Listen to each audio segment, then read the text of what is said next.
Good evening, everyone. Good evening, councillors, and to those in the public gallery. My name's Patrick Holland, the Mayor of the City of Canning, and welcome to tonight's agenda briefing, the date being Tuesday the 9th of August 2022, and we're making a start right on 6 p.m, and I declare the meeting open. We acknowledge, of course, the Whadjuk people, the traditional custodians of the land, and we also pay our respects to elders both past and present. In accordance with the City of Canning Policy CM 105, agenda briefings are conducted for the purpose of providing elected members with a forum to ask questions of the City's administration and to receive answers to those questions to enable informed decision making by Council at the following week's ordinary Council meeting. In accordance with the Local Government Act, agenda briefings are not decision-making forums. Questions may be asked and answered, and there is to be no debate or discussion. Questions must specifically relate to the item being discussed. Elected members and employees must disclose any financial proximity or partiality interest they have in an item to be discussed and declare the nature of that interest at the commencement of the briefing or at the latest when the item is about to be discussed. If a member or employee has a financial proximity or partiality interest in a matter arising during discussion, the nature of that interest must be disclosed as soon as possible after the matter has been raised.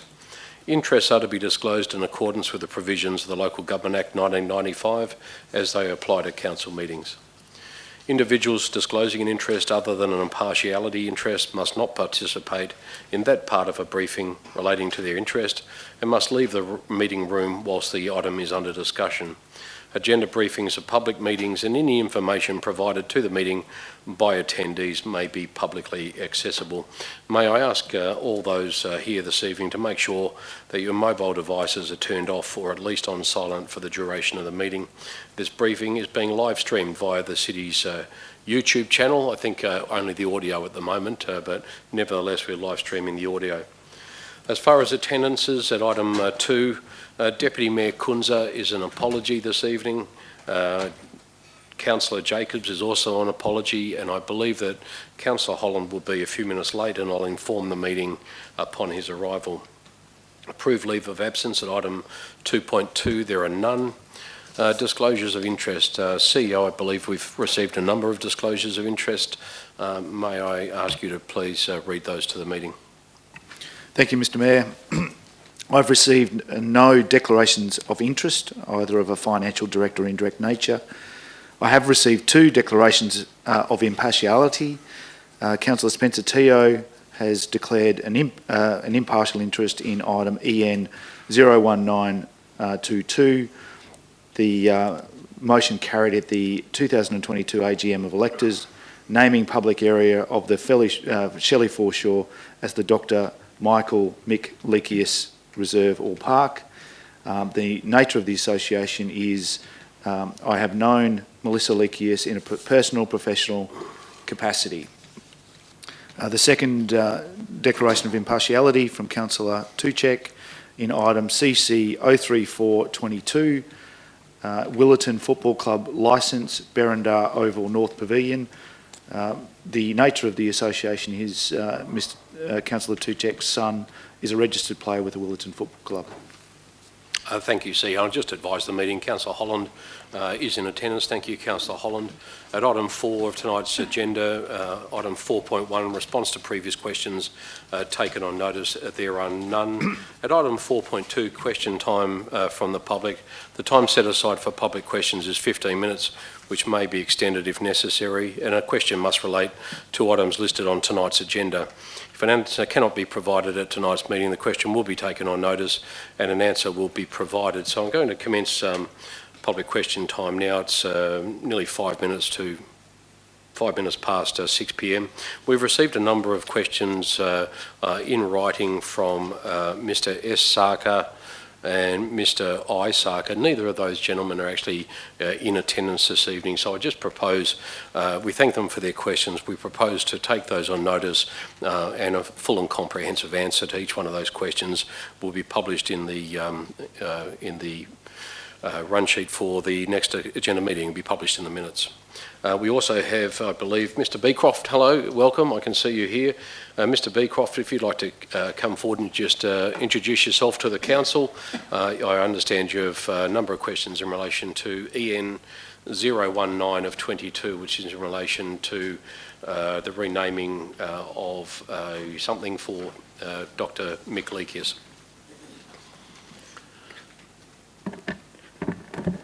Good evening, Mr. Mayor. Good evening, councillors and officers. Mr. Mayor, the first thing I would like to do is to present 2 petitions and a signed letter to the council. Before I do present these, I would like to point out on these petitions, one of the where did I put it? One of the emphasis on this item has been placed on the approval of the Leakius family, and I know a number of councillors will be swayed by this, if they agree with what has been proposed in the, when the motion was moved at the annual general meeting. I'd like to point out to the councillors that on this petition, there is... I might just stop you just there, Mr. Beecroft. Sorry to interrupt you. Just in relation to the petition, as you would probably know, there's a protocol and a process for handing petitions to council. One of those is that we require notice for the reason that we need to check to make sure that the signatories on there are legitimate. So there's no issue with that. I can get you to hand that to staff tonight, and we'll put that through our normal process and make sure that's entered into the record for the OCM next week. And then council has a decision to make on how they deal with the petition, whether they just note it or action it or send it to the CEO for report and all the preamble that is in the standing orders. So if you're okay with that, I'll get staff to take that off you in a moment. Stacey, could I just mention... I just need a question from you, so I can't get you to make any statements at all. You can't make a deputation. This is public question time. I can only get you to ask a question. So if you'd like to ask a question, I'm certainly happy to entertain it. Hi, Mr. Mayor. My question then, Mr. Mayor, is are the council aware that the son, 2 nieces, their families, and also the daughter, the daughter Melissa, are in favour of the proposal that the part of the Shelley foreshore be honoured by the name of Dr. Leakius?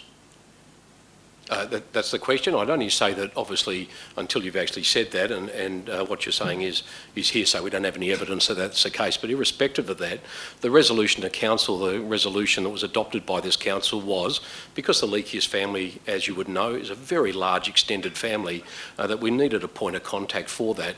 And one of the daughters was actually nominated as the executor of Dr. Leakius's will, which obviously undertakes his wishes, and council resolved that we would actually consult with her as a representative of the family, and our expectation would be that then she would then consult with the family. Yes, Mr. Mayor. Is the council aware, the question, that in the report it states that Melissa, the daughter that was consulted, was firmly in favour of the Rivers and Leisureplex being used in his honour? I have a signed letter here which I'm going to present to council, from Melissa, saying that she supports the Shelley foreshore being the place where Mr. Leakius is honoured. I also have the support on this petition of his son and 2 nieces and their families, a large section of Leakius family, which is contrary to what is in the report that has been presented. Just your question on that?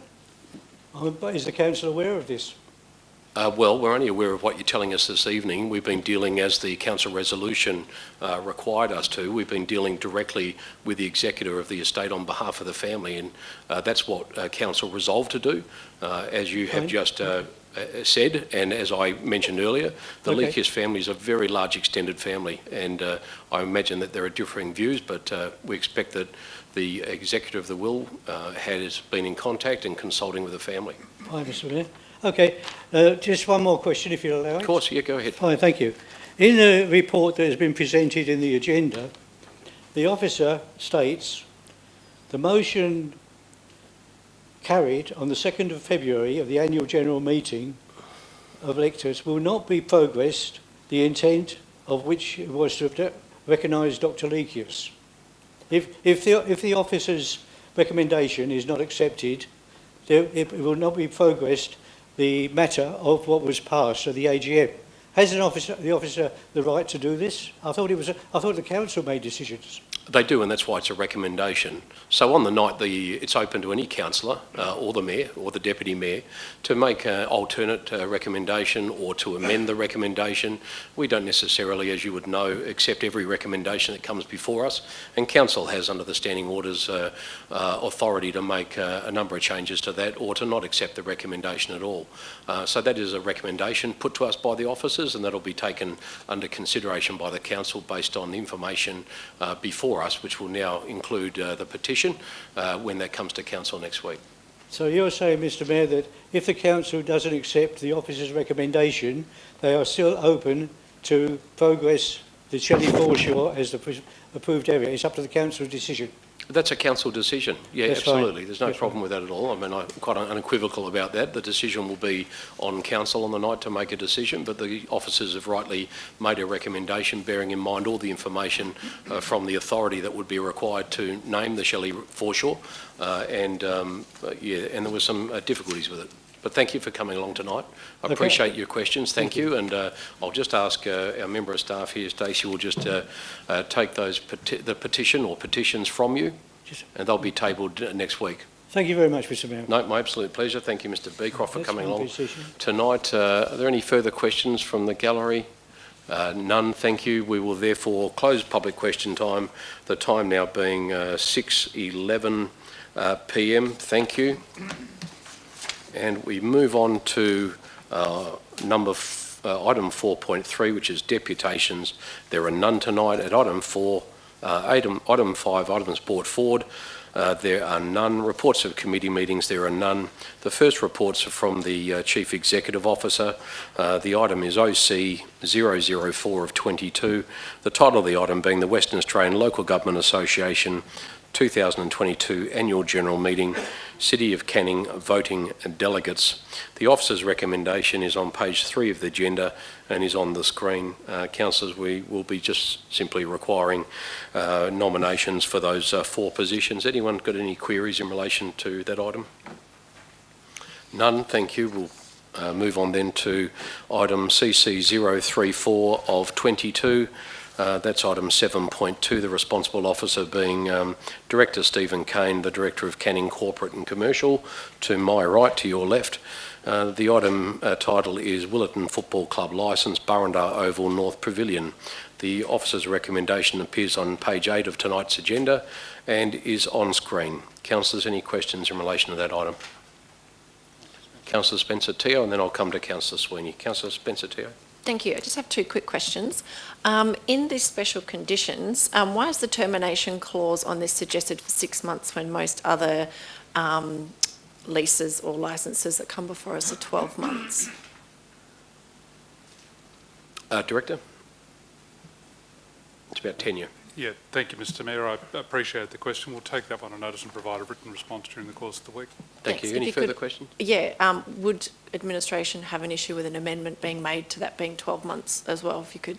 I think, again, through the Chair, the rationale behind that initially had been to allow us the 6 months to explore whether there's going to be any form of interest from third parties who might be wanting to rent that space. In the absence of that, then we'd have no issue with a subsequent amendment being made 12 months. You're saying that you're looking at it as a pilot?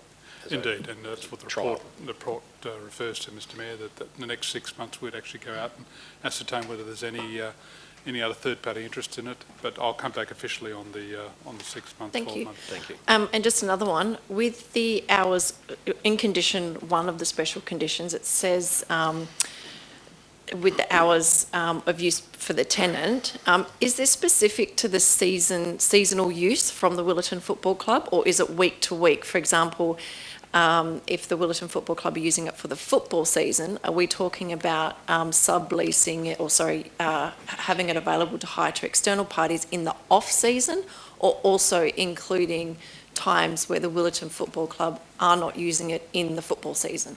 Director? The intent, as the lease or the licence covers a continuous period, it would be set for the continuous period. So in this case, where it says specifies the hours of use, we would do that for the whole year. That way the Willetton Football Club would have, again, access to it if they wanted to take it over the extended period.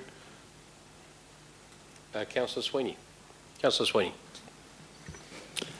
Yes, a few questions. On page 9, paragraph 8, talks about originally it was intended to be a bookable community facility, but the city says that it hasn't advertised these premises for hire on its website. I was just wondering why not.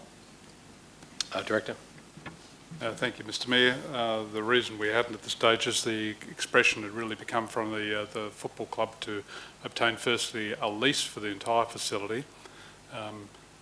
We have had a number of other things as priorities in that area, but as of note during the report, it is the intention now in the next 6 months to go back and see if we've got other community interest.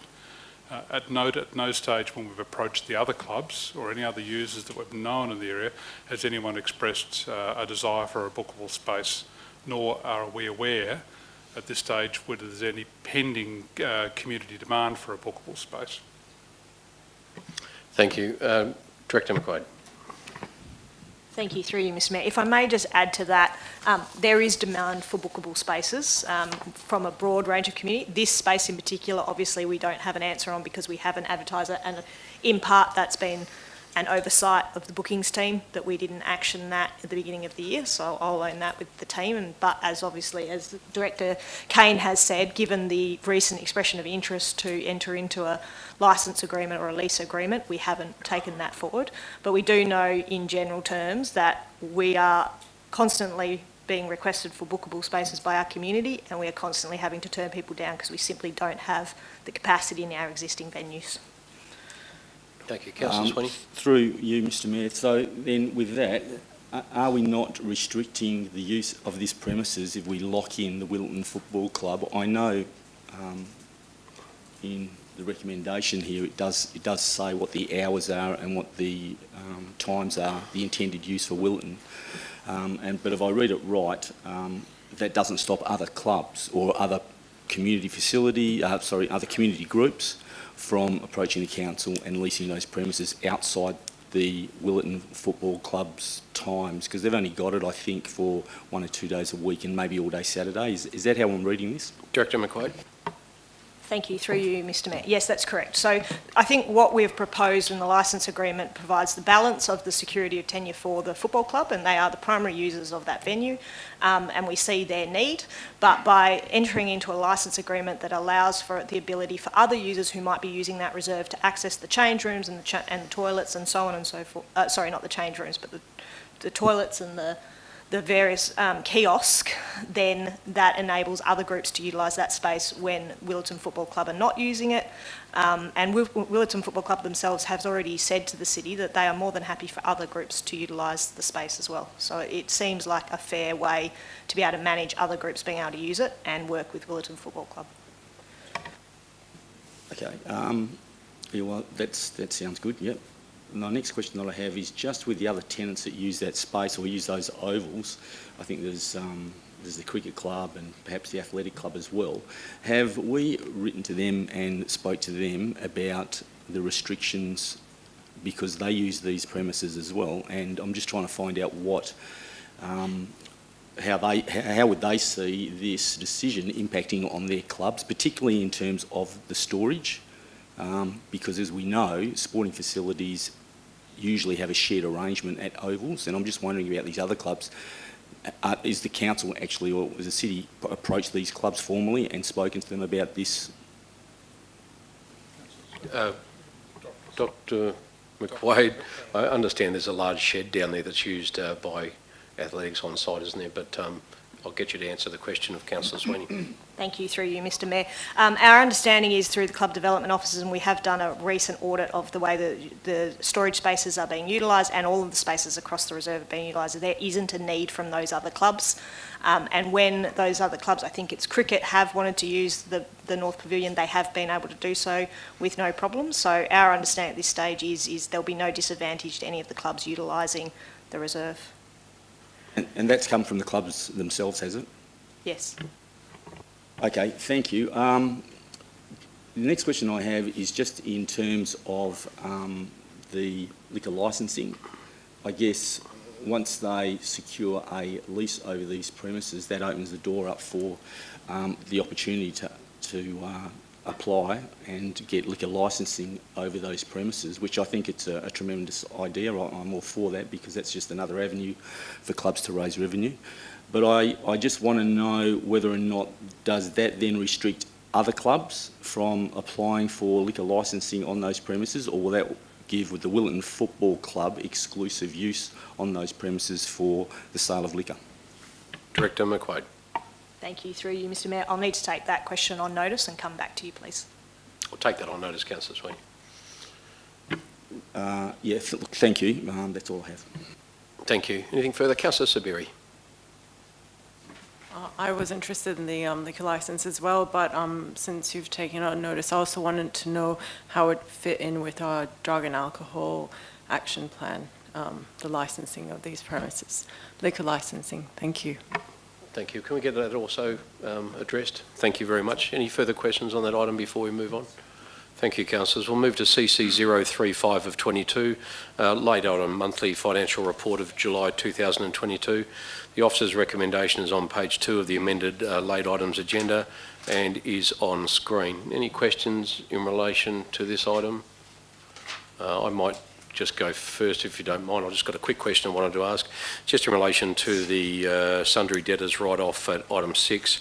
I won't go into great detail as it's a matter in the confidential attachment, but I wanted to know, can council be provided with a lot more information in relation to that item? It's a significant amount of money. I think council needs to know the full details of how the debt was incurred, why it was incurred, and also, can that matter be dealt with in the public domain? Does it necessarily need to be dealt with under confidential cover? The people involved in that claim have been subjected to immense public media scrutiny already. There are at least a dozen articles I've read addressing that and naming them. Is this something that can be brought into the public domain? I think we owe it to residents. Director Kane. Thank you, Mr Mayor. Just a query.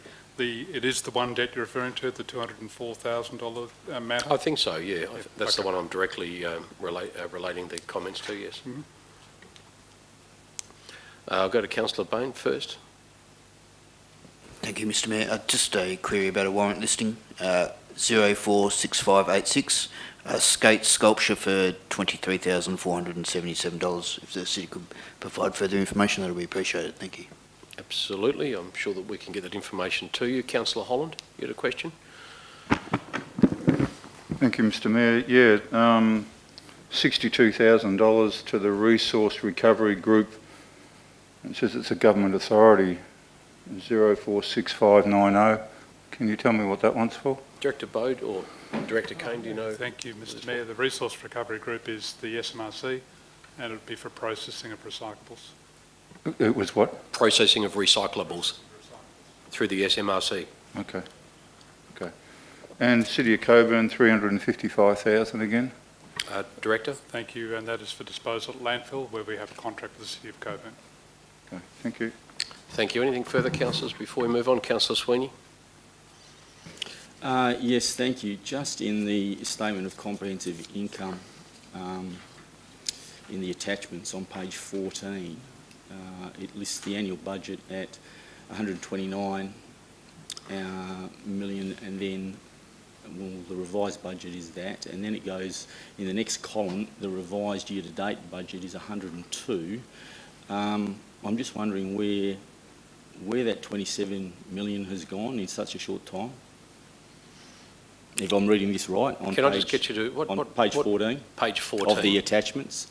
Page 14 of the attachment. Attachment 1. I think one of them was a timing issue. Is that the one in relation to services or utilities?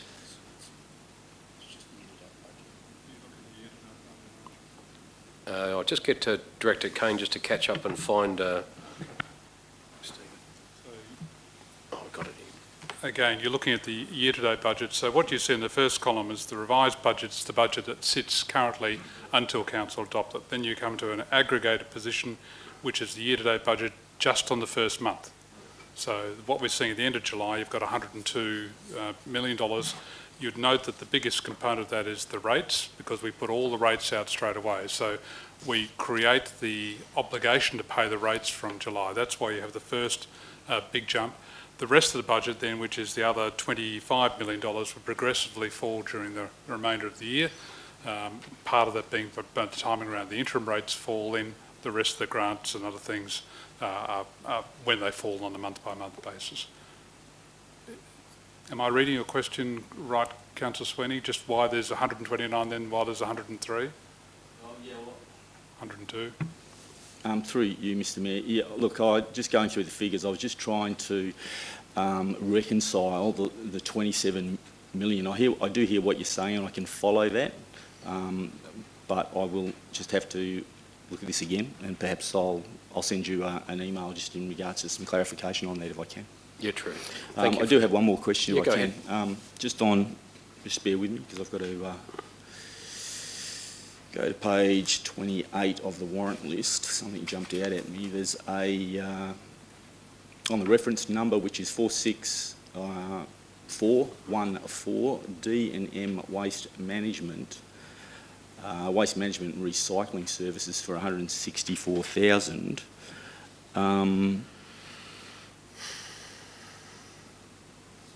I thought we did our waste at Coburn. This is, I don't know, but I thought, is D&M Waste, is that a company in Kwinana? Director Kane. Thank you. I have to take that through the chair, but just in terms of waste, we have a number of contracts for processing waste. We've got the contract we have with the SMRC, which is now known as the Resource Recovery Group, take our recyclables. We have contract with the City of Coburn to take disposal of MSW. But there are other components we have where we're seeing process materials that come off the street, part of our verge collection or green waste. These go to other third companies. So what D&M actually provide to us, I'd need to go back through Director Bowe and have a look, unless he knows off the top of the head which particular service they are providing to us. Director Bowe. Thank you, Mr Mayor. It would be in relation to our bulk waste collection services from our verge services. Verge collections, Craig. Yeah, before Mr Bowe goes through you, Mr Mayor, is this the first time we've used D&M Waste Management, or is it... Director Bowe, do you know whether that's the first time we've used them, or will you need to take that on? I don't believe it is, Mr Mayor, but I'll happily provide a response to Councillor Sweeney and the rest of the council. Thank you very much. Thank you. And Councillor, I'll come to you in just a second, Councillor Holland, thank you. Director, I was just going to ask, just in relation to my earlier question, other than putting an amendment to have this matter dealt with and discussed, not under confidential cover, at item 6 there, that matter, can that be dealt with publicly at the OCM? Is that the intention? Through the chair, we would normally only transact the details in terms of the dollar transaction. As I've noted in an email I've sent back to Councillor Spencer-Teo tonight, we are proposing an action in terms of this particular debt, which is short of the time period you'd normally leave it with the third-party collection agency. But that's simply based on the view that I expressed back at the ARC that this is an uncollectible debt. So we could leave it sitting there for another 2 years, but in doing so, all it does is distort what we have in our 90-day debtor summary. If council so resolves, it could choose to, if it wants to announce what the debt related to, that could be a council resolution. But as I said, if we make it public that we're writing this particular debt off for that party, then we'll also have to let the Fines Enforcement Register know that we're no longer pursuing them. By leaving it on their public register, which is where it's listed on the public register, then any other party wishing or thinking of transacting with them would know that this company has a history and there's an outstanding debt there. So, but just from the point of view of clarity, though, will council be provided with greater detail around the circumstances of the debt? I mean, the question has been raised, and I think Councillor Spencer Teo for raising it earlier today. How did we end up with almost a line of credit for this company? I mean, how did that actually occur? That's what I think council really needs to know, is a lot of background on how this debt was actually incurred and how it got to this stage. and through Director. the Chair, yes, we're happy to provide that, noting that with respect, we've been reporting this for the last 5 years worth of audit committee meetings as to this transaction. It's exactly the same transaction that's been sitting there. So the summary that we've shown in the attachment, it relates to a planning prosecution. We can tell you the specifics around the planning prosecution. That's the one element that's not been properly advised to date. But as I said, it's a legacy debt, Mr Mayor, that's been sitting there for now 5 years. Okay, thank you very much. Councillor Holland? Thank you, Mr Mayor. Did I miss something because I was a little bit late? Can I ask why Director Bowe is sitting back there? He's decided at the moment for personal reasons that he'd rather not sit up here with us, but so he's decided to sit in the public gallery by himself, and that's perfectly okay. And Director Kane has also decided to wear a mask tonight, as you are. So I guess everybody is, taking some personal responsibility. We're still in the grip of a pandemic. If he would like to sit over there, I'm quite happy for him to do so. So I don't care where he sits, but have we got any hint of COVID in this room? I wouldn't think we've got a hint of COVID. No. If anybody had a hint of COVID, I think they should stay at home. Yes, I totally agree. The other thing, we're doing a budget review with huge amounts of capital works being carried forward. We just accepted the budget a few weeks ago, and we're doing this huge review. Yeah, that'll be the next item we discuss, the budget review. We're in the monthly financial report. Oh, okay, then I'm fine with that. You just went ahead, but I can move on if no one has any further questions. Councillor Sweeney? We're just talking now about the monthly financial report still, not the review. Yeah, look, just going back on what was just previously raised about the debts the city has chasing up people, and I'm happy to take this one on notice as well, but can you provide some clarity just in terms of our processes when we engage our debt collectors? Because it seems to me when we're going through some of those entities that have got substantial debts owing to us, just on the face of it, it seems that we don't engage our debt collectors early enough, and maybe we do, but from what I see, it doesn't appear that we do that, and it seems to go on for quite some time, and most of them, or the ones that are on that list, they still remain unresolved. So could I get you to provide me some information about how we go about that, engaging with those debt collectors? And do we use just one, or do we use a number of debt collecting agencies? Director Kane, can we take that on notice just to provide some detail on the process, the internal process? Happy to, Mr Mayor, but simply note for the matter we've been referring to that this is a planning prosecution that occurred 2017. So the city at that stage had a judgment awarded in its favour as a result of the prosecution we initiated. From the moment we have a planning prosecution or any other prosecution, the collection of the debt, when we are unable to collect it, goes over to the Fines Enforcement Register or agency. So since 2017, that debt has been sitting with the State Government Agency attempting to collect it. But as noted in the report, the entity has no assets. The entity has basically ceased trading. So we could sit there and leave it. But for the majority of our debts, this would be quite unusual. As I said, it's sat there for 5 years. Not wishing to speak for Councillor Sweeney, and I won't, but I think also he wasn't only interested in that debt, but also the general debtors written off under delegation, just the general process around how they process through. Is that right? Yep. Thank you. Councillors, if there's no further questions, Councillor Spencer Teo. Sorry, what is a planning prosecution? Is that they breached the planning process and were issued a fine? Is that what that is? Director Bride. Yeah, through Mr Mayor. So, yeah, obviously someone has breached the town planning scheme. So the city would have responsibility to enforce that planning scheme. It would take enforcement action, which would usually go through a magistrate's court, and the magistrate would issue a fine in relation to the breach of the city's town planning scheme. Right, thank you. Thank you. Councillors, we'll move nearly on. Yeah. Councillor Holland. So, am I understanding this? We actually haven't lost the money, we just fined them and they never paid the fine. Is that what this is? Director Bright, are you able to, or Director Kane, are you able to provide that detail? Is that pretty much encapsulate what's happened? It is, in a nutshell, the bigger chunk of this is a fine that they have refused to pay, or they've gone bankrupt, and therefore the liability sits there. But we would have taken that fine up as income at the time of the 2017-18, the subsequent budget, which was 18-19, we've taken up as income that the city was owed. So we have a liability which we need to now expense. How can we take it as income when we haven't even got the money? I think it's the way it was accounted at that stage. It was an expectation we'd receive the income, Director Kane. So through the chair, once a fine is created, it's a penalty that forms like any other fine, like a parking fine or something, that forms part of the city's income. So you'd know when we adopted our budget, it had a small line there for fines of 25,000 or something. We would expect to get normally during the year. So the 204,000 is income we would have expected to get as a result of the prosecution. Now, taking the prosecution, when we bring the matter back to you, taking the prosecution up would have cost us. We would have spent money on lawyers, etc., in seeking to prosecute this, as well as staff time. So there has been a real cost to the city on the way through. So it was never income in the first place. I don't know how you can put income on books when you haven't got the money. You can say projected income, yes, but you can't put that into your budget because you haven't got the money. The budget's based on, predicated on forecasts, and I guess that was part of it. 204,000, we were way out, weren't we? Director? Thank you. And now look, from an accounting perspective, Councillor Holland, you do take it on as income, just as like you issue any invoice. So when we issue invoices for our rates, we don't have the money in the bank, but we have an expectation the rate bills will be paid.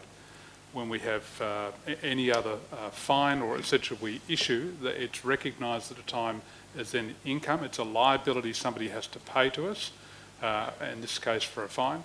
So they have received a prosecution. We have to take the amount that's owed to the city, 204, which is a formal legal judgment, on as income. Is that standard practice? Because you mentioned the rates. We don't put as income, $60 million worth of rates before we've got them and put it on in the July. I'll allow the question, but we're getting a little bit irrelevant. It's not really relevant to this, but I'll certainly allow it. I'm wondering how this accounting procedure. Well, we're going to have, okay, I'll get you to just quickly answer the question. Director Kane, is that normal accounting procedure? It is normal, and if I just refer to the answer we gave to Councillor Sweeney earlier on, in terms of $102 million of income shown at the end of 1st July. So we have issued $8 million worth of rates notice, and we have not had those rates notice paid to us at this point in time. So from a cash perspective, we don't have it, but it is income that is recognised that will come to the city. Similarly, fines, if they're issued as a judgment, then they're recognised as income that will come to the city. Now we have to take the write-off action because we haven't received that income. Had the entity had owned any assets, that we would have an entitlement or a lien over their assets, but they don't. Thank you. Are we using an accrual system then, as opposed to a cash system? Can we take this offline? Is it really, I think it's irrelevant to, can we ask that question? Director? Thank you, and through the chair, yes, we do accrue accounting. So we accrue all the rates that are owed to us the moment we strike the rates notice. We also report cash holdings. So similarly, you notice in your monthly financial statements, we'll show you what we've cash in bank. We'll show you, as we do in the monthly financial report, the expected timing which we'll get those rates notices paid for over the year. But we have to accrue for the income that we have literally created by way of the rates notices from the time we first create them. Thank you. Councillors, we'll move to CC 036 of 22, the title of the report being Late Item Budget Review as at the 31st of July 2022. The recommendation is on page 41 of the amended late item agenda and is almost on screen. It's not on screen at the moment. We're going to receive a short presentation, and then I'll come to Councillor Holland, who I believe had a question that he wanted to ask a little earlier. Who's making the presentation? Thank you, Director Kane. Can we bring that up to full screen, please?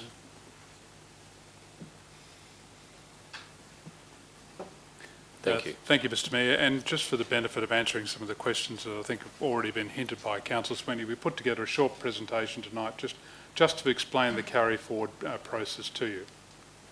And if I can get the thing to work, it's got to go on first, doesn't it, Stacey? Okay, so we're covering up, it'll be two parts. Firstly, look at the process and the reasons summary, where we get a summary position, and then we'll talk to you about the second part, which is the actual adjustment to the budget. So when we adopted the budget, it does not include any of the carry forward projects from last year. We need to go through an end of year accounting process that says exactly how much we need to carry forward, particularly from a cash perspective, into next year's budget. The thing that's often missed is that at this time of the year, from June until November, you're actually transacting two budgets. We have last year's budget, and we have a series of incomplete works in last year's budget, and we've got this year's budget. Importantly, this process of carry forward does not create any new project. These are all existing projects that Council has already endorsed. However, because this year's budget does not include any cash to continue delivery of them until Council approves the carry forward, technically staff do not have authority to spend money to continue to deliver those projects.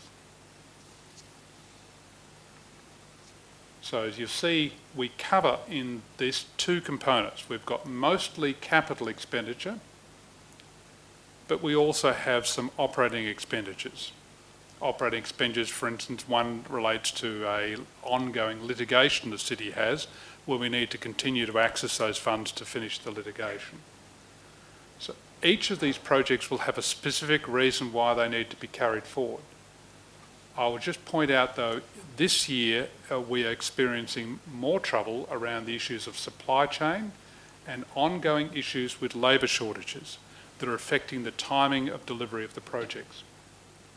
That said, when you actually read the carry forward summary, there's only around 10 projects which weren't of a capital nature where we weren't able to spend any money at all. So the vast majority of all of our capital works have got expenditures against them. A big chunk of the projects in the carry forward list relate to our fleet purchases. And the fleet purchases were initiated late in the year, and they also are now subject to these ongoing worldwide production issues.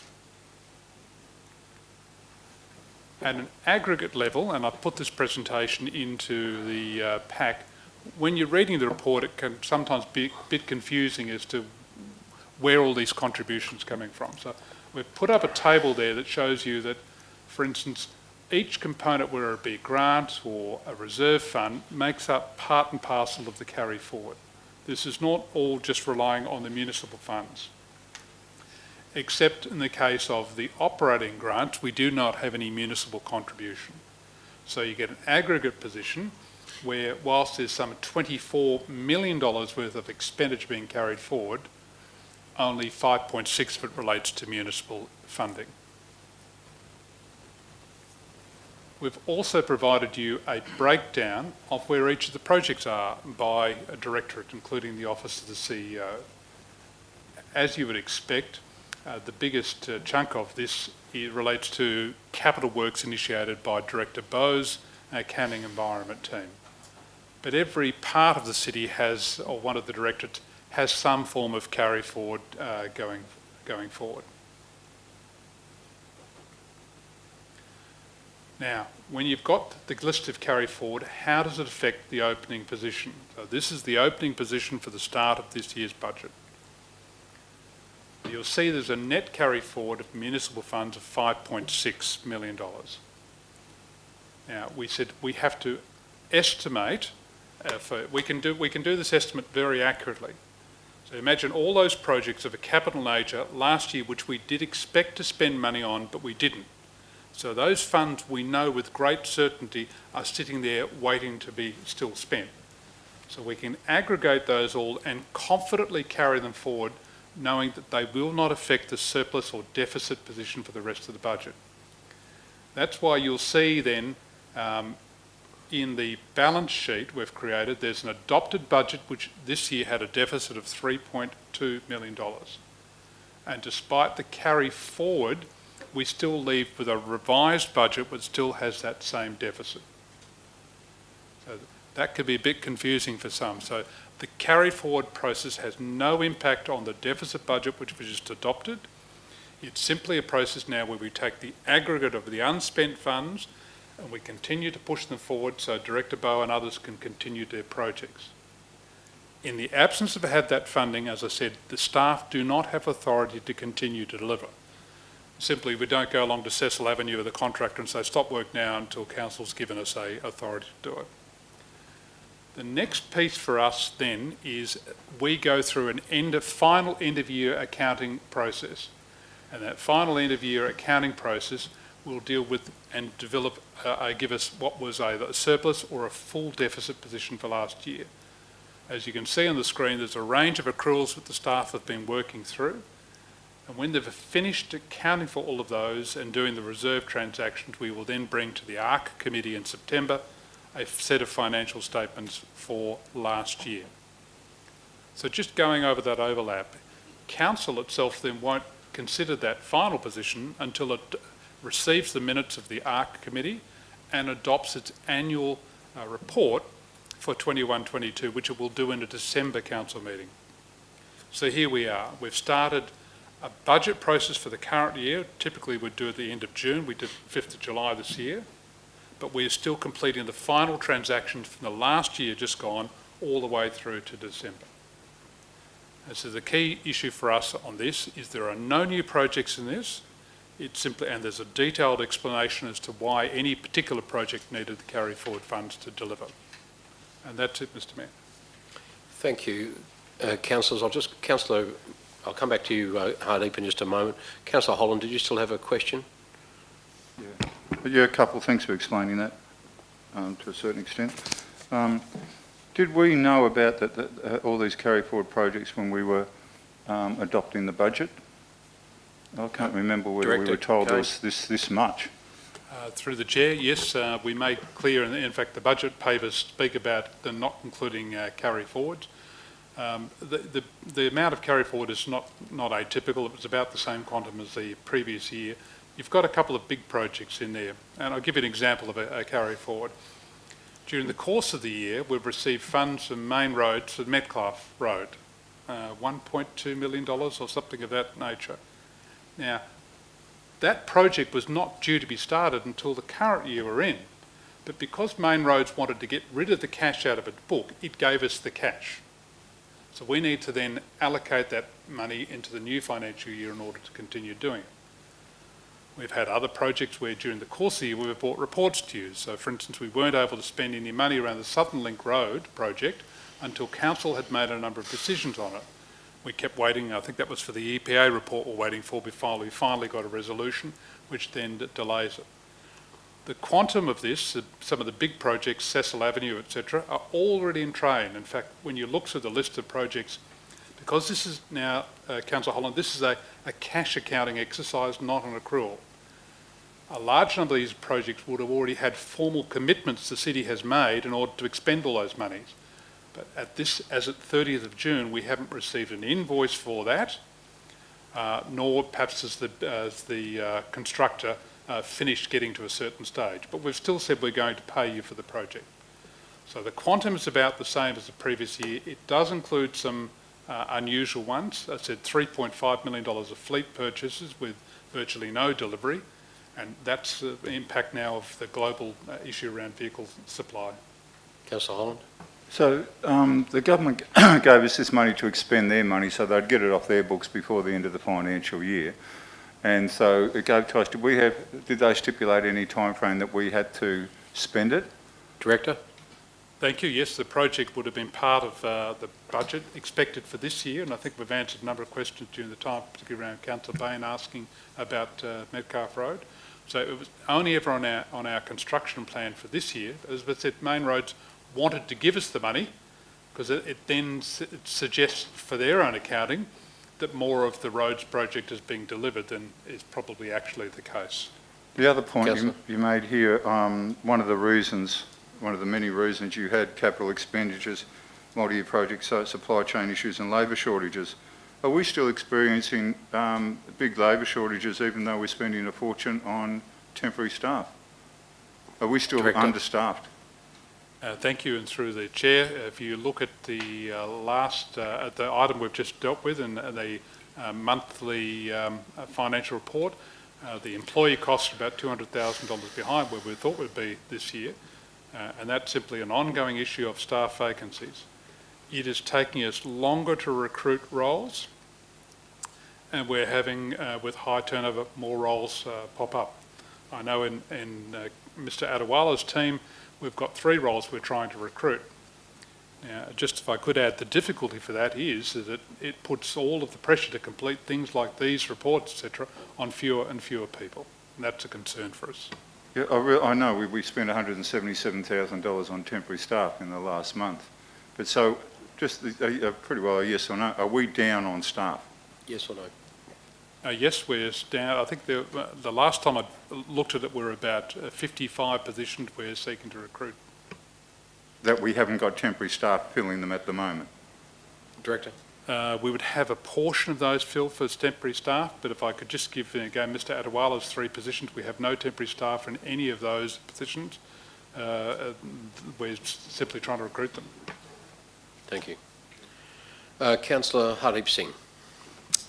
Thank you, Mr. Mayor. Question for Director Kane. The carry forward projects, they were going to cost us $5.2 million municipal funds if they were done last financial year. Is that correct? Or roughly 5.2? Director Kane. Thank you. Through the chair, I think it's 5.6 is the net municipal fund position. Yes, so what this process doesn't do is it doesn't increase any funding for any particular project. Whatever the project was that was approved in last year's budget, including the grant allocation or a reserve transfer or the municipal fund, it's exactly the same quantum of funds that's carried forward to the new year. Councillor Singh. Thank you, Mr. Mayor. Follow-on question. Please help me understand a project which was going to cost $5.6 million last year. How can that project be delivered for 5.6 this year, given the amount of inflation we have experienced? Is it the prices locked in, or how does it work? Director Kane. Thank you. Through the chair, in some cases we would have put orders for equipment in and that those prices would be fixed. We've also entered contracts for, say, from the Cecil Avenue project, we've entered a formal contract, those prices are fixed. So a large number of those prices would be set, but each project when we first adopted, particularly of a capital nature, it would have included some provision for variations or a quantum that allowed us some expansion. It is an ongoing risk to us, Councillor Singh, this environment, particularly with construction costs going up the way they are. But we won't know until each of those projects are delivered whether there's sufficient cash in order to complete each of them. Where they related to, for instance, litigation, that amount is set, and the rates are usually set with the lawyer firm. And where a couple of the projects were IT related, in many cases the staff or the contractors are fixed price on the way through. Thank you. Councillor Singh. In case the project costs more than what is allocated, let's say 5.6 million, will it come to council for further spending decision, or is there, let's say, a variation allowance which city officers can take a decision on? Like if it goes from 5.6 to 5.7, is it coming back to council? Understood. Or is it only coming back to council if it is going from 5.6 to 6 million? It will be noted in the next budget review, of course, but I'll get Director Kane to respond. Director Kane, how will that be dealt with? Thank you, Mr. Mayor. So when you adopted the budget, you adopted a materiality threshold for projects of $50,000. So variations that exceed that, staff don't have the authority in order to initiate additional expenditure decisions on. We would now, because we take this chunk of capital works and we now add it to the existing budget. So during the course of the year, we'll then have 3 formal budget adjustments. We'll bring one to you in October, and that should pick up anything that's happened in the first 3 months of the year where we need to now formally amend the budget. We then, there's a statutory requirement to do one formal mid-year budget adjustment, which we'll do in February next year. That will give us 6 months worth of expenditure patterns. It's the most significant budget adjustment you do. If there are projects that need additional funding, one of the recommendations might be that we discount others. We don't proceed with them. The last budget adjustment we would typically do would be in May next year. I think we did it in June this year, but we do it in May. So we're trying to then wrap in any final adjustments before we get to the end of the year position. So the May one gives us the opportunity, if we've picked up additional grants or something during the year. So last year we picked up LRCI funding for round 3, which we weren't necessarily expecting. We had to account for that. But the aim is to try and only have 3 budget adjustments during the year that relate now to the 22-23 budget. This final adjustment is the piece that only carries forward a capital allocation to make the new budget set for what it's going to be. Thank you, Director. Any further questions before we move on? Councillor Bain. Thank you, Mr Mayor. Just with a number of those carry forward projects, we've said will be completed by June 2023. Is that an accounting necessity to say that? Because obviously the Metcalfe-Nicholson Road project is highly unlikely to be completed by June 2023. Is it something that we just have to say? Is it a provisional date? Thank you, through the Chair. So we can only account till the end of June 2023. At that point in time, we have to go to the same exercise we're just doing now, close off the books, work out how much we've spent, and then make a recommendation to you in August 2023 about any carry forward funds relating to that particular project. But therein you get the issue for us. We've had $1.2 million of the funding given to us in a project last financial year that we will only take the next 2 financial years, including the current one, to deliver. That's why we have these multi-year capital projects and needs. Thank you, councillors. We might move on then to the next item. Thank you for your questions. We move on to item 7.3 on the agenda. Mr Graham Bryden, the Director of Canning Development, is the responsible officer. The first item being CD 017 of 22, City of Canning Local Government Property and Public Place Amendment, Local Law 2022. Page 19 of the agenda refers, and it's also now on screen. Any questions about that item before we move on? Thank you. We will move on then to item 7.4. Mr Warren Bowe, the Director of Canning Environment, is a responsible officer for these items. The first of which being EN 019 of 22, and that's the motion carried at the 2022 AGM of electors, the naming public area of Shelley Foreshore as the Dr Michael in brackets Mick Leakius Reservoir Park. The officer's recommendation is on page 26 of the agenda and is on screen, and Councillor Spencer Teo has submitted a declaration of impartiality for this item, which was read by the CEO earlier, and I don't propose to get her to reread it at this time. Any questions on that item? Councillor Spencer Teo. Just quickly, thank you, Mr Mayor. With item 4 endorses the creation of a mural image and the policy implications, would our public art policy CM183 apply to that? Director Bowe, would that policy apply to part 4 of the recommendation? I'm not too sure, Mr Mayor. I might have to defer to one of my director colleagues on that. We might take that on notice. We'll take that on notice, thank you. All the blank faces up here at the moment. Thanks, Director. Any further questions on that item, councillors? Councillor Holland. Yeah, I've got a couple, Mr Mayor. And just forgive me if I've missed it. First of all, the painting of the mural, who will be paying for that? Who will be paying for it? I don't think that's been negotiated yet, but my understanding was from the discussion I had that the family would be donating it.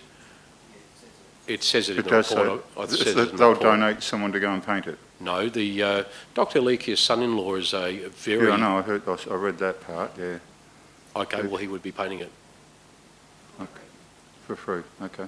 The other part, one other question is, whose idea was it to put forward the renaming of the Riverton Leisureplex to the family? I'm not sure whether it was anyone's idea. Director Bowe, can I get you to respond to that? Thank you, Mr Mayor. I don't believe it was anyone's idea. I believe it was a discussion point at the meeting that my colleague Mr Johnson and the Mayor and Councillor Spencer Teo had, but I don't believe it was suggested. My understanding was that Ms. Lekius had identified a strong connection between Dr. Lekius and that facility, and that's where the nature of the discussion went after that. Well, someone must have suggested it. Well, you just had, the question's been asked and answered. No, well, so. I don't think so. Someone must have Well, suggested hang on a it. sec, it's not an interrogation. You asked the No, question. I asked the question and I haven't got an You've asked answer. the question and you've had the answer. I don't think... Mr. Mayor, I might just ask Manager of Parks and City Greening, Dion Johnson, who was at that meeting, to... Mr Johnson, step forward. confirm. Yeah. Thank you. Through you, Mr. Mayor, I can confirm that Melissa Lekius came up with the idea. I floated the idea of potentially the playground down at the Shelley foreshore, but she said there wasn't a strong connection with the foreshore through her father, and there was definitely a strong connection with the Leisureplex. He felt he had a lot of, or he actually, in her words, had a lot of pride every time he drove past the Leisureplex because he was the catalyst for the project. Yeah, that's all I want to know is who made the suggestion. Getting back to, who was who before who gave the... Mr Beecroft. Mr Beecroft, sorry, Mr Beecroft. And he said he's got a letter saying from Melissa Lekius saying that this is not her preferred option, and that on here we're saying that it is her preferred option. I've got no idea. We've received an email. I don't know when that was done. I don't know when that was written. I'm not sure under what circumstances that was written, and I haven't seen it. So I can only say that the city's received very clear instructions from Ms Lekius in relation to the matter, and she's clearly representing her family in support. But Director Bowe, can I get you to perhaps speak to that? Thanks, Mr. Mayor. Just if I could direct the council's attention to the attachment to the... Can I get you just to speak up a bit? I can barely hear you. Certainly, Mr. Mayor. Direct the elected members' attention to attachment 1, which is the email from Ms Lekius, which was sent through subsequent to the meeting I previously referenced on the 29th of June. Councillor Holland? Well, the question just begs what Mr Beecroft was talking about, I suppose. It's a bit of a contradiction. That's not the same email, though. This is a subsequent email. No, I know. I'm interested to see which one's the latter. I was quite surprised by his... but whatever. No problem at all. Any further questions on this item, councillors? No. Thank you very much. Thank you, Director Bowe. We'll then move to the next item, which is EN 020 of 22, the title of that report being Wyong Park Construction Tender 11/2022.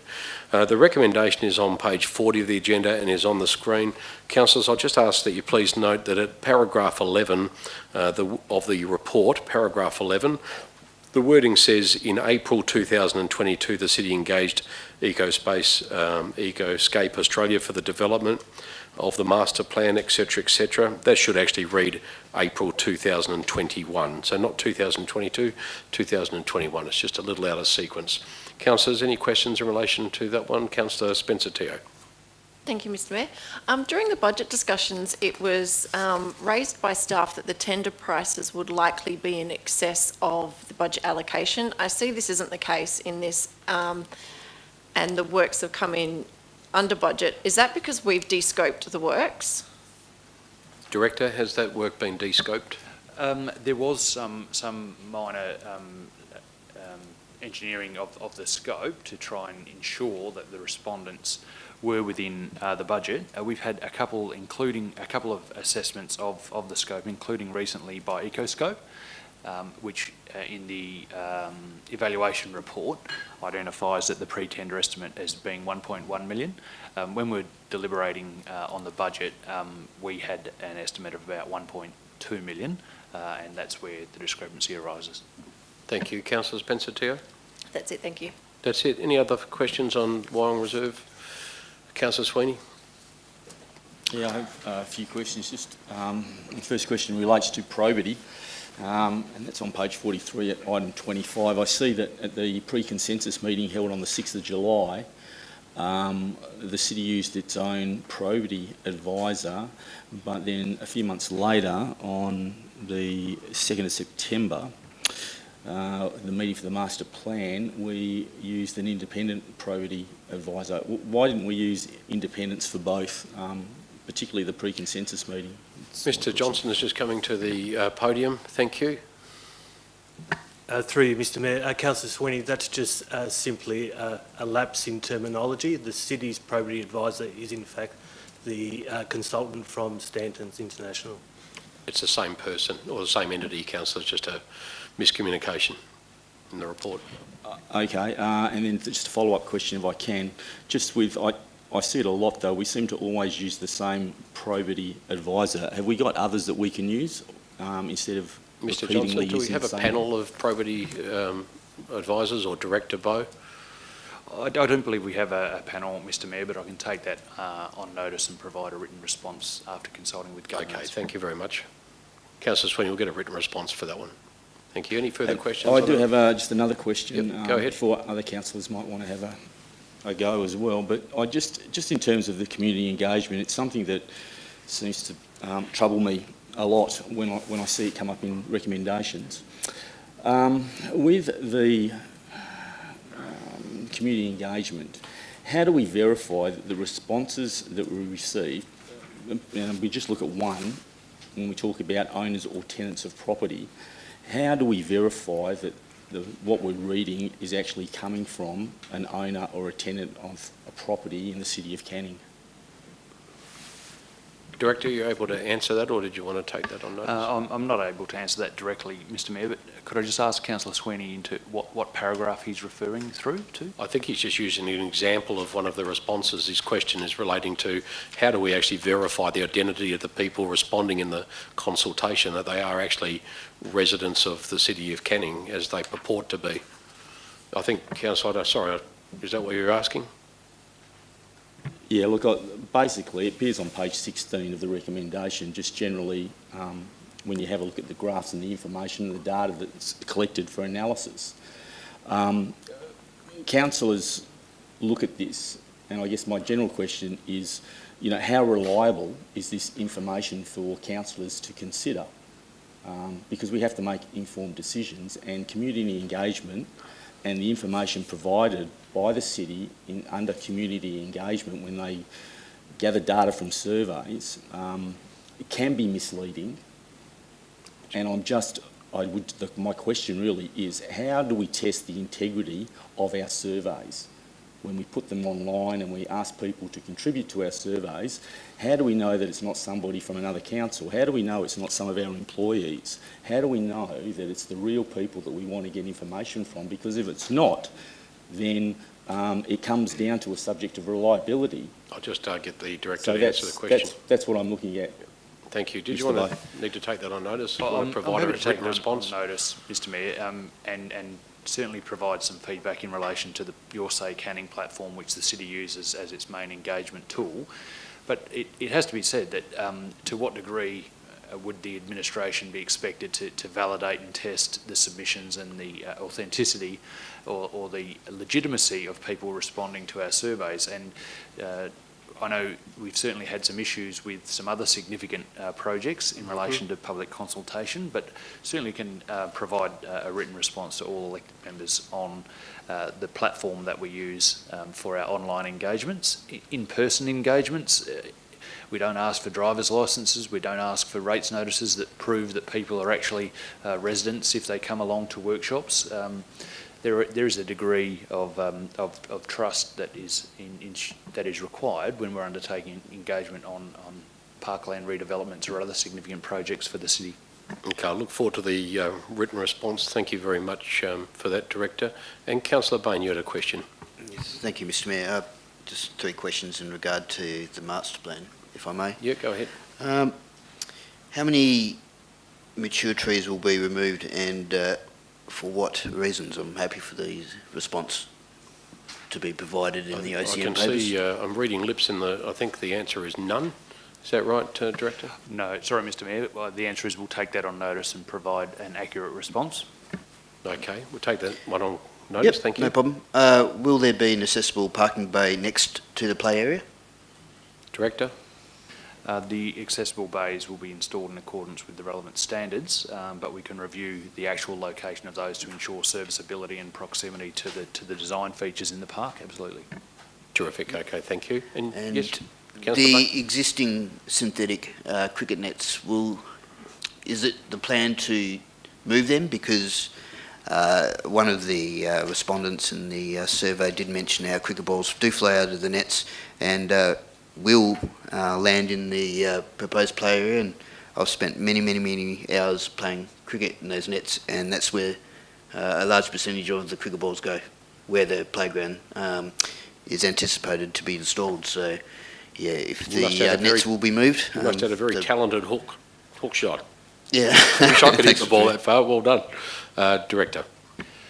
Thank you, Mr Mayor. It is not intended to relocate the synthetic practice wickets, but we'll certainly do a further risk assessment on the proximity to the playground. Thank you. Any further questions before we move on, councillors? Thank you. Then we will move on to item 7.5, report 7.5. Dr. Sarah McQuaid is the responsible officer, the Director of Canning Community. The item is CO 010 of 22. The title of the report being DLGSC Club Nightlights 2023 to 24 grant applications, being Hossack Park Lower Oval as the first priority and Ranford Oval floodlights as the second. The recommendation is on page 54 of tonight's agenda and is on screen. Any questions in relation to that item? Councillor Spencer-Teo. Thank you. I'm happy to take this on notice, but I was just wondering what the cost difference between 50 lux and 100 lux are, considering we've gone with the 50 lux first. Director. Through you, Mr Mayor, thank you. I will take that on notice. Just a question on that. I thought as a minimum, we had decided as a council to actually institute the 100 as a minimum. Is that something that's not happening? Director Bowe or Director McQuaid? We haven't instituted it as a minimum standard provision. It is something we're looking at that will come through in the community infrastructure plan, but what we've been working towards is what is the minimum provision for training, and then what is minimum provision for match grade, and how the reserve's being utilised across those.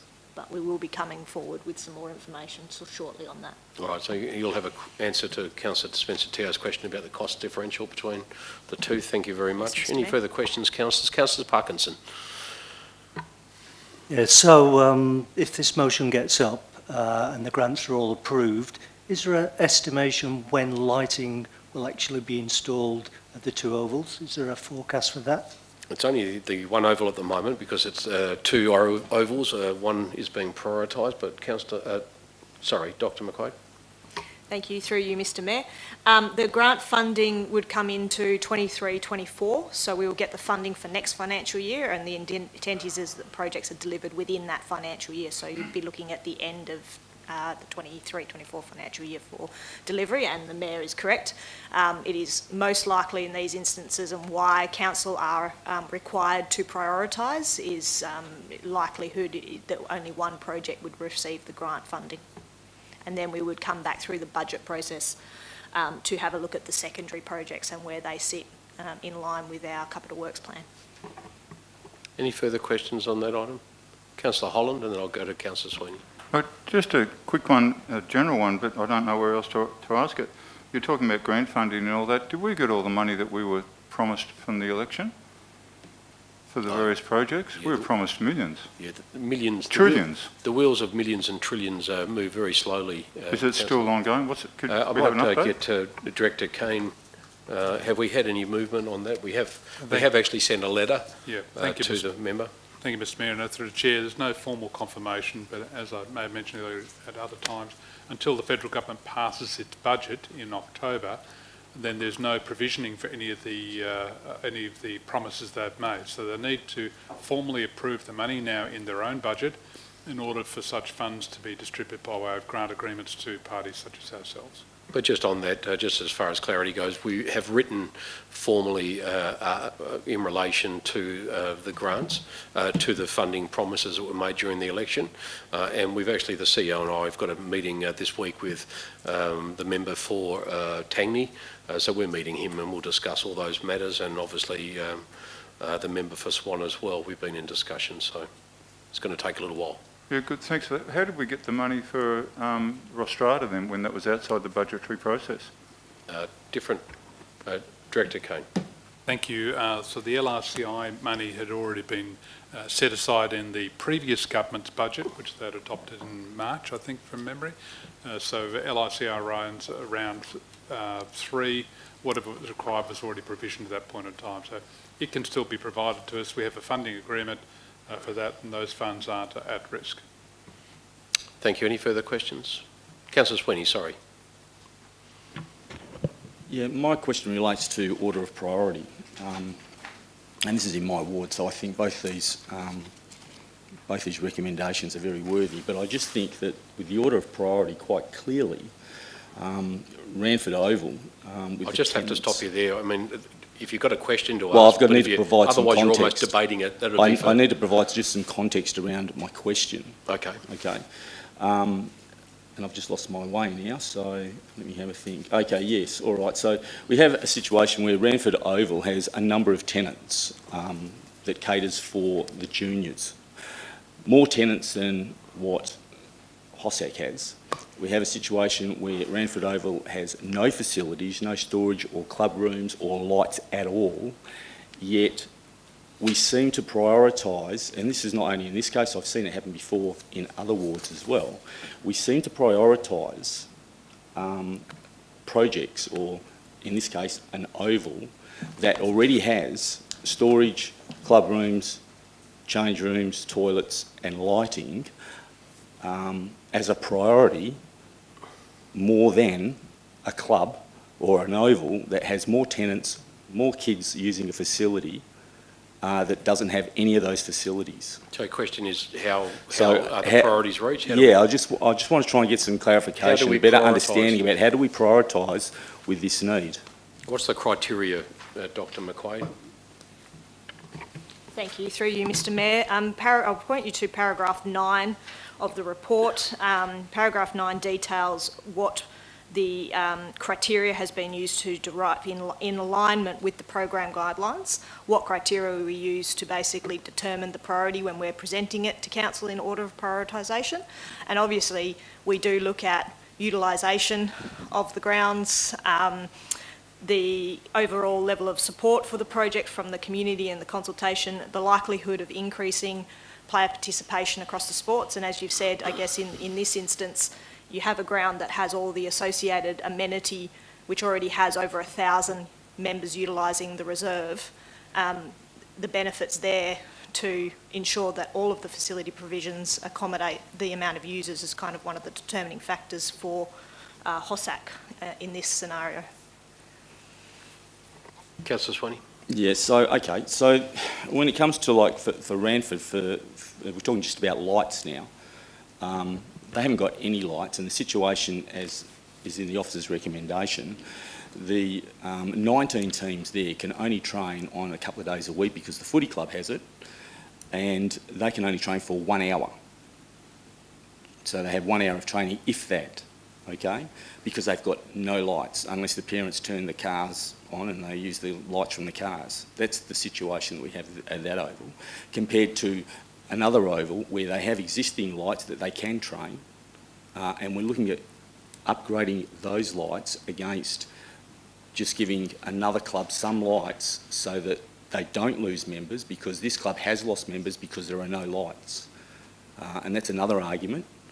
I'm just trying to work out where's the balance of priority. I'm finding this really hard to understand, how we seem to prioritise venues that already have established infrastructure over venues that don't have any infrastructure, and the demand is more. Yeah, it might be best to take that offline and maybe schedule a meeting so you can actually discuss that. We're kind of straying into, you're almost arguing a case for one over the other, and I think we're slipping into dangerous territory, because that'll be a matter for the OCM next week. But Director, can I get you to very briefly, you've referred to the criteria which is actually in the report, paragraph 9 and beyond, but if there's anything you'd like to add? Thank you, through you, Mr Mayor. And briefly, Hossack Park has obviously been on the priority list for lighting for a number of years. Hossack Upper is being completed currently, so Hossack Lower was sitting on the prioritisation list to complete that area. Hossack Park, I guess at this stage, whilst there is infrastructure there, it doesn't meet the minimum standards, and it's an ageing infrastructure that we're having increasing issues with going forward. Ranford, you're correct, it doesn't have any lighting. There are two main clubs that would benefit from the lighting improvement, for the lighting infrastructure to be placed out there. But we also have the factor that Ranford is a Department of Education site, and so it does add another layer of complexity into it in terms of the city driving infrastructure development in there that we will need to look through. Thank you. Councillor Singh. Yeah, thank you, Councillor Mr. Sweeney. Mayor. Thank you. Thank you, Director. Councillor Singh. Thank you, Mr. Mayor. Just a follow-up on the similar question. Are these two ovals the highest priority as compared to all other ovals within City of Canning for floodlights project? Director. Based on our current criteria for the assessment of lighting, yes, they are. That's a yes. Thank you. Thank you. Any further questions on that item, councillors? Thank you. Then we'll move on to the next item on the agenda, which is CO11 of 22 DLGSC CSR FF 2023 to 2024 grant applications, Canningvale Pavilion and Prenwick Pavilion change room upgrades. The officer's recommendation is on page 65 of tonight's agenda and is, yes, thank you, governance on screen. Thank you, councillors. Any questions on those two items? Councillor Spencer-Teo. Thank you, Mr Mayor. Just quickly, what impact does the administration see, if any, this $1.5 million worth of capital works at Canningvale Pavilion and the previous item of the $600,000 for Ranford Road? How do you see that impacting, or do you see that impacting the business case for the Canningvale Sports Complex, considering the clubs mentioned in these two reports are proposed to be moving across to purpose-built facilities should the sporting complex proceed? Director McQuaid. Thank you, through you, Mr Mayor. The proposed improvements suggested in Canningvale, as you've said, being Ranford Oval Lighting and the Canningvale Pavilion, both of these are about improving existing facilities, which are both heavily utilised by a number of clubs and groups on a regular and on a booking per basis. The improvements at Canningvale Pavilion will enable increased participation, particularly by females in the sporting codes utilising the reserve, and obviously will better meet contemporary standards. Again, Ranford Oval lighting, it currently has no lighting, does limit the training ability for soccer, football and cricket to train on weeknights, particularly for those sports operating in winter.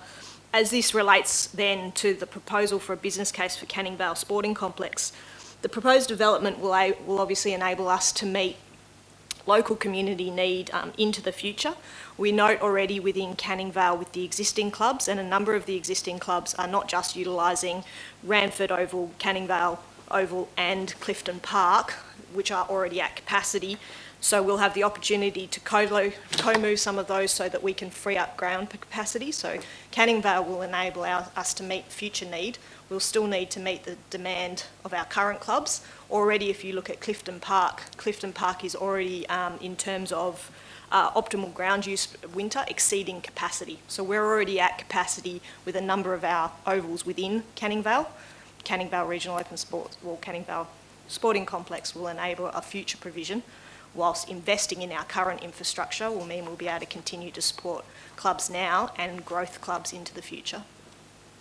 Councillor Spencer-Teo. So does that mean that the existing, the three ovals that you mentioned, will still have a high usage rate in addition to whatever does get built in Canningvale? Director McQuaid. Through you, Mr Mayor. Yes, that is our understanding, looking at the demographics and looking at current club need and understanding growth into the future. We do anticipate that there'll be demand on the current reserves and on future reserves. And Canningvale Regional Sports it will support obviously the local Canning need, but it will also support the City of Canning's needs into the future. Okay. Thank you. Councillor Singh. Thank you, Mr. Mayor. Question is for Director Sarah McQuaid. I'm assuming these two facilities are in need of storage upgrade as compared to all other facilities in City of Canning. My question, which I'm trying to understand, as part of LRCI Phase 3 funding, the original officer recommendation was to upgrade storage facilities in Queen's Park Reserve. What I'm trying to understand, were these storage upgrades considered during that recommendation? And if yes, how come at that time Queen's Park storage was more important than these projects? Just a bit of understanding how important, how this priority is working. Director? Sorry, through you, Mr Mayor. Unless my colleague Director Bowe can provide some more context, I'll have to take that on notice and go back and have a look at that information. A lot of it comes through the build program. Director Bowe has come to the microphone. Thank you, Mr Mayor. Director Bowe. Certainly the administration is contemplating a more strategic approach to providing storage at a large number of facilities across the city at a lower cost option. We've experimented and installed additional storage facilities extensions to existing buildings. We don't believe it's the most cost-effective or the quickest way to address that immediate need for additional storage across various facilities in the city. And as such, the broader scope of the project that are submitted in the report for consideration and the opportunity to attract grant funding for those deems that they're the ones that we wish to nominate. Thank you, Director. Thank you. Councillor Parkinson. Yeah, through the Mayor. Previously we spoke about temporary storage. Are we talking permanent storage upgrade facilities in this motion? Director McQuaid. Thank you, Mr Mayor. Yes, we are. As we've said, these are two parts. Obviously, it's change rooms and storage. So as we're developing the change rooms, the storage will be built as an additional part to that. Thank you. Councillor Holland. If this motion gets ahead, what do you think the life is of these upgrades, the change rooms and storage upgrades? How long are we anticipating that their useful life would be? What, 20 years? Are we something like that? Director McQuaid, do we know? What's the general? Is it in the report? Have I missed it? Dr. McQuaid. Thank you, through you, Mr Mayor. Paragraph 23 refers to our asset and to our modelling. So we've done our modelling on a 10-year renew of the condition and the build.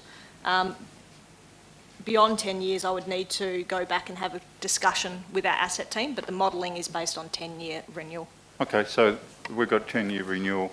So the Canningvale Sporting Complex is what, 15, 20, 25 years off?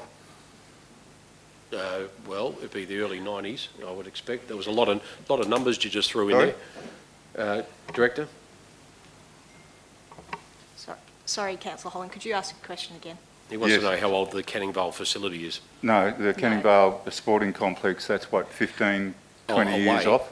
Yeah. How far away is it? So this is how far's a piece of string? How long's a piece of string, I think? So this is quite a good project to have as an interim.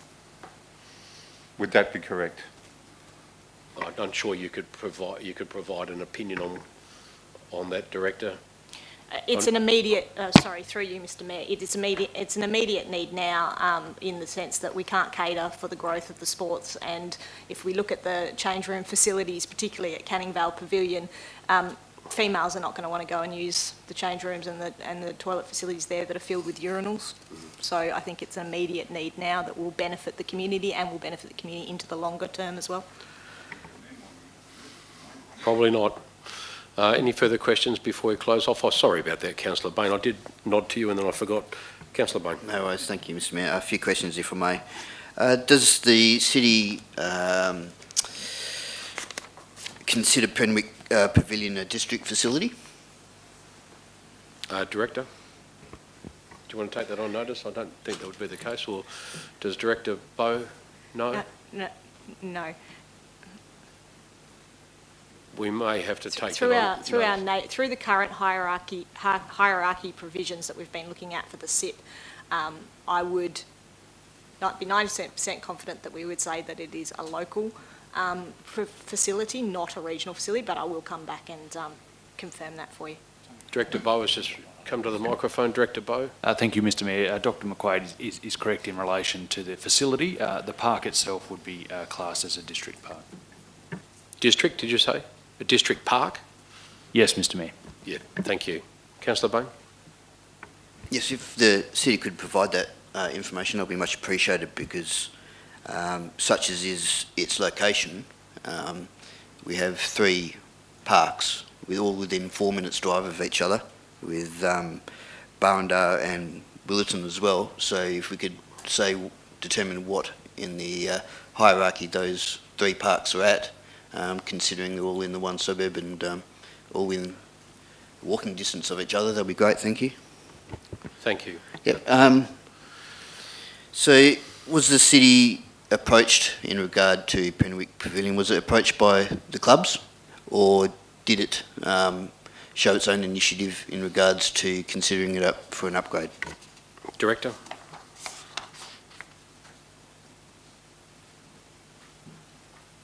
The initial conversation, I believe, was instigated by the city in line with our renewal for the facilities, but we have engaged with all of the users of that facility, and it is supported. Thank you. Anything further? Yeah, thank you, Mr Mayor. Yes, so I'm just trying to understand how Penwick Park came to the top of the list when it hasn't been mentioned since I've been on council. I'd like to know how it was identified by Sam as being the second priority. If you could provide the necessary parameters and triggers, and how Sam shows that it's the number 2 priority over every other facility in the city. When you refer to Sam, who are you talking to? Oh, okay. Yes. I've missed that then, that acronym. Director Bowe. Thank you, Mr Mayor. We're happy to provide that information to all elected members. Okay. Director McQuaid.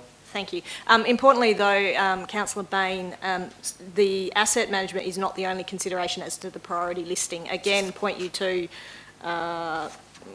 there's a paragraph in the report, I don't have it directly to hand, that outlines what the criteria are, and the asset renewal is one factor of that in line with the others. So that's not going to be the only factor that would have pushed this one up.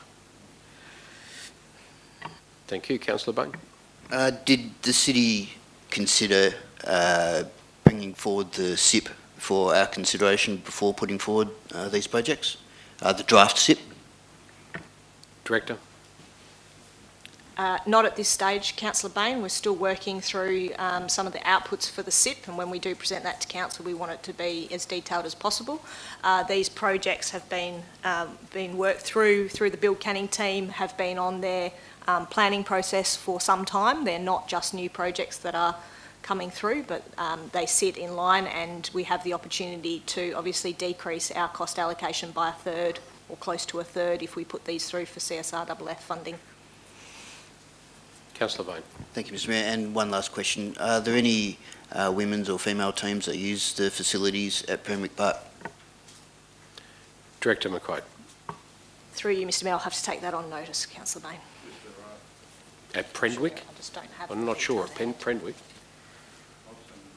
There's nothing in the agenda about it. Can we just get an answer to that? Thank you very much. We'll take that on notice. Councillor Singh. Thank you, Mr. Mayor. A couple of questions, if I may. How much staff time do we expect to spend on such applications, such grant? Let's say these 2 grant applications, and how much funding are we expecting? 1/3 if approved? Director, I'm not sure we'll be able to answer that first question. Director, do you want to answer it? With regards to the grant application, the amount of work that goes into it is at the lead up to presenting this report to yourselves. Once a decision is made from you, all the work has already been completed. So the grant application process itself is actually very quick. We already have all the inputs that are needed for that. But there is a fair bit of amount of work that goes into it. But bearing in mind that the Build Canning team would have been preparing these works in relation to our forward capital works plan and doing some of that pre-thinking. The grant application provides an impetus for us to pull the information together. With regard to the funding, a maximum allocation of 1/3 is what we can receive. However, parts of each of the proposed projects are ineligible, so we aren't going to get a full 1/3 contribution, and that's outlined in the report under the budget section. Thank you. Councillor Singh. Thank you. Just another one on this one. Given that we are carry forwarding so many projects from last financial year, and we are, seems like, overcommitted in this year's budget, going for these new projects, is there any way we can reallocate these resources on delivering what we have already committed? Does this going on new projects disadvantage on delivering our commitments which we already made as part of the budget. Director McQuaid, are you able to respond? I will ask Director Bowe to address that, please. Director Bowe, allocation of resources. Thank you, Mr Mayor. These projects are identified to be undertaken in 2023-2024 if the city is successful in obtaining the grant funds. There is an allocation each year within our Build Canning architecture team for the design and preliminary design of future projects. So all of that time is costed, in addition to the work that's required to prepare and research for the grant application. Some preliminary work is done by our architecture team to develop concept plans that would enable a reasonable assessment of the cost. But no further work will be done on the projects until we get some certainty on the grant and the success of the application. But again, 2023-2024, so they don't impact the delivery of the 2022-2023 projects. So no impact. Yes, Councillor Singh? Thank you, Mr. Mayor. Just follow up on that. So if this is approved by council, does it take any resources away which could have been used to deliver on our current budget commitments? Director McQuaid? No. No. Thank you very much. Any last questions, councillors, before we finish up?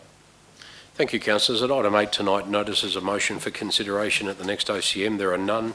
Urgent business, there is none. Confidential matters, there are none. And at item 11, closure, there being no further business, I now declare the agenda briefing tonight closed at 7:35 p.m. and I thank everyone for their attendance. Thank you and good night.